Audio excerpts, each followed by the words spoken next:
Olá, e aí? Vamos a mais uma aula? Esta aula é continuação da aula sobre massa atômica e massa molecular, ok? Então, antes de assistir a essa aula, assista o vídeo do canal sobre massa atômica e massa molecular, que vai te dar um embasamento suficiente para que você consiga entender melhor esta aula que vai ser proposta agora, ok? Hoje falaremos sobre relações estequiométricas fundamentais ou relações estequiométricas básicas. Não irei falar sobre cálculo estequiométrico nesse vídeo, irei falar apenas sobre relações da teoria atômico-molecular, ok? Conceito fundamental em química, fundamental para relações estequiométricas, fundamental para a relação entre quantidade e substância, é o conceito de mol. O que é um mol? Um mol é uma palavra utilizada como uma quantidade fixa de substância determinada a partir de uma hipótese sobre comportamento gasoso proposta pelo Amedeo Avogadro. Então, é chamada de constante de Avogadro. Grifei aqui para você a palavra constante, porque é um valor que nunca muda. Um mol é uma palavra que expressa um valor fixo. É semelhante a algumas palavras que você tem no seu cotidiano que sempre expressam a mesma quantidade. Por exemplo, uma dúzia. Uma dúzia é sempre 12.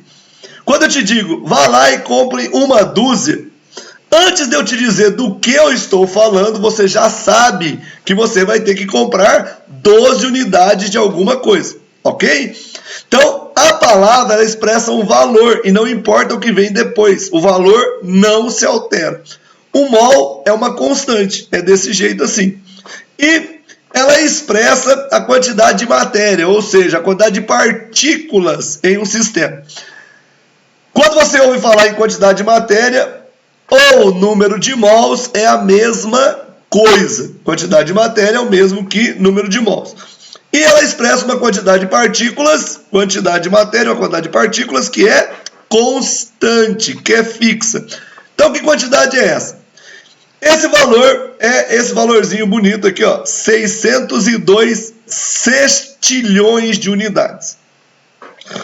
602 mil, milhão, bilhão, trilhão, quatrilhão, quinquilhão, sextilhão. Sextilhões, ok? Um número imenso, enorme, bem longe daquilo que você está acostumado no seu cotidiano, né? Muito longe disso. E para que a gente precisa de um número assim tão grande? Para trabalhar com partículas muito pequenas, para trabalhar com átomos, com moléculas. Então você está acostumado a ver esse número desta maneira: 6,02 vezes 10 a 23. Se eu colocar a vírgula aqui, eu tenho 23 casas após a vírgula, ok? Por isso 10 a 23. Você só irá usar 6,02 vezes 10 a 23 se o problema lhe obrigar a isso. E como é que o problema lhe obriga a usar esse valor? Colocando ele no rodapé do problema. Ele vai te dar lá no rodapé do problema que o número de Avogadro, a constante de Avogadro é 6,02 vezes 10 a 23. Se ele te der assim, você terá que usar assim. Caso ele não te dê, aproxime esse valor para 6 vezes 10 a 23. Ok? Com base no número de mols, a gente calcula um outro valor importante, que é a massa molar. A massa molar é a massa de um mol de partículas. Um mol de uma substância qualquer. Beleza? Mas, como o número de mols, a quantidade de um mol é sempre a quantidade fixa de partículas, ela vai depender apenas do quê? Da substância. Então, o que eu preciso saber para calcular a massa molar? A fórmula da substância. Eu vou basear o cálculo da massa molar na fórmula do composto. Então, muitos erros que as pessoas cometem na hora de resolver exercício é pegar o valor que foi dado, a quantidade que foi dada no problema, e usar relativo a um mol. Não pode. A massa de um mol é a massa molar. Então, se no texto vier dado massa molar, aí você pode usar para um mol. Ou, se ele te der a fórmula do composto, ele vai te dar a massa de cada elemento, você calcula a massa molar da mesma maneira que você calculava a massa molecular. Ah, eu não sei calcular massa molecular. Então volta, assiste o vídeo sobre massa atômica e massa molecular, ok? A massa molecular era expressa em U.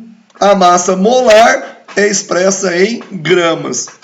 Então esse é o número de partículas, número de moléculas, número de átomos que eu preciso para conseguir expressar a massa da minha substância em gramas, ok? Para poder medir essa massa em uma unidade que eu consiga medir no cotidiano, no dia a dia, ok? Massa molar.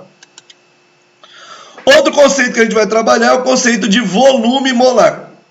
Como massa molar é a massa de 1 mol, volume molar é o volume de 1 mol. Só que só vale para gases. Muita atenção aqui. As pessoas querem usar volume molar para tudo, e não pode. Ele só vale para gás e só numa determinada condição, ok? Se você tiver um sólido ou um líquido, não existe relação de mol e volume para sólido. Não existe relação de mol e volume para líquido. Só existe relação de mol para volume para gases, ok? E depende da pressão e da temperatura na qual está o gás. Depende da condição de pressão e da condição de temperatura. Normalmente, no começo, as questões aparecem um negócio chamado CNTP, né? Tá virando moda, o pessoal do jornalismo fala assim, nas condições, se tiver na condição normal de temperatura e pressão, o Congresso aprovará as medidas. Idiota, né? Nas condições normais de temperatura e pressão, que é a CNTP, é uma pressão normal, a pressão de um ATM, ou 760 mm de mercúrio, só que a temperatura de 0 graus Celsius. Então o Congresso brasileiro vai ter congelado nessa temperatura aqui, né? Já está inerte, vai ficar pior, né? Então, 273 Kelvin ou 0 graus Celsius. Essa é a condição normal de temperatura e pressão. Nesta condição, 1 mol de qualquer gás ocupará um volume molar de 22,4 litros. Ok? Isso é fixo. Beleza? Espero que você esteja entendendo, essa é a parte conceitual. Na sequência eu vou fazer exemplos sobre isso aqui para ver se fica melhor para você entender, ok? Então agora vamos aos exemplos. Nós temos aí 1 mol de carbono 12, ok? 1 mol de carbono 12 não é um átomo de carbono 12, ok? 1 mol é uma quantidade fixa, é a constante de Avogadro, é 6,02 vezes 10 a 23. No caso aqui, o carbono é formado é um elemento químico, ele está lá na tabela periódica. Elementos químicos são constituídos de átomos, por isso, átomos de carbono. Não tenha preguiça, escreva do que você está fazendo para você ir organizando o seu raciocínio e, na hora que estiver resolvendo o exercício, ter certeza de que você chegou onde o examinador queria, ok? Então, 1 mol de carbono, 6 vezes 10 a 23. O que? Carbono é elemento, é átomos de carbono. Quanto pesa? Está aqui, ó, a massa do carbono, 12 gramas de carbono. Massa molar é expressa em gramas, ok? E se fosse 1 mol de urânio? Pessoal, agora não é carbono, é urânio. Isso, mas continua sendo 1 mol. E 1 mol de urânio será sempre 6 vezes 10 a 23 átomos de urânio. A quantidade de 1 mol não muda. Por isso que toda vez que você vai resolver questão de estequiometria ou de relação estequiométrica, você parte de 1 mol. 1 mol é sempre 6 vezes 10 a 23. Aí você vai ver o que você está falando. Se você estiver falando de um elemento, é átomos do elemento. E tem a massa molar do elemento, que é dada ali, no caso do urânio, 235 gramas de urânio. Aí se for fosfeto, fósforo 31,3 metros. O que muda? 1 mol de fosfeto. 1 mol é sempre 6 vezes 10 a 23. Como isso é um íons fosfeto. Não é um átomo, porque átomo não tem carga. É um íon. Então, íons fosfeto. Quanto pesa? Lembra que o elétron tem massa desprezível? Então, pesa 31 gramas de fosfeto. Ok?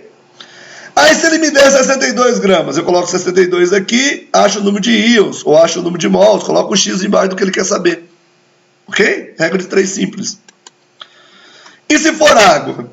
O mol de água corresponde a 6 vezes 10 a 23 moléculas de água. Água não é um elemento, né? Faz algum tempo já que ela não é elemento. Não é mais elemento, é uma substância. Substância é constituída de moléculas de água.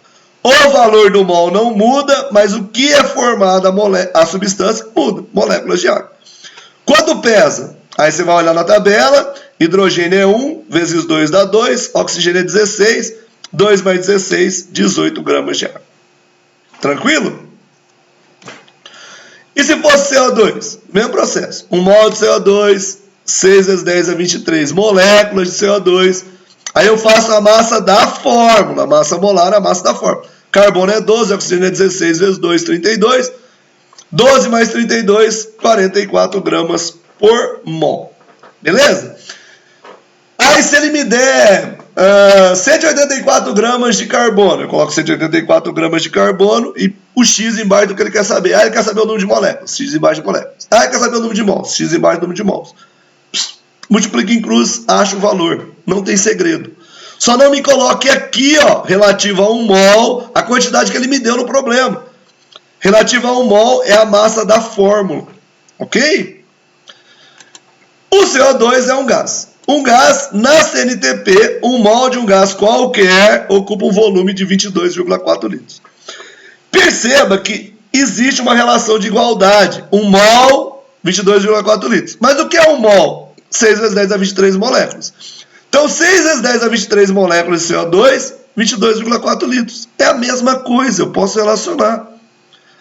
Mas 1 mol de CO2 também pode ser escrito como 44 gramas. Então, 44 gramas de CO2 na CNTP também serão 22,4 litros.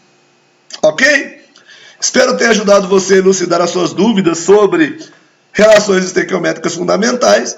Qualquer dúvida, entre em contato comigo. Se você é meu aluno, você tem o meu contato. Um grande abraço para você e bons estudos.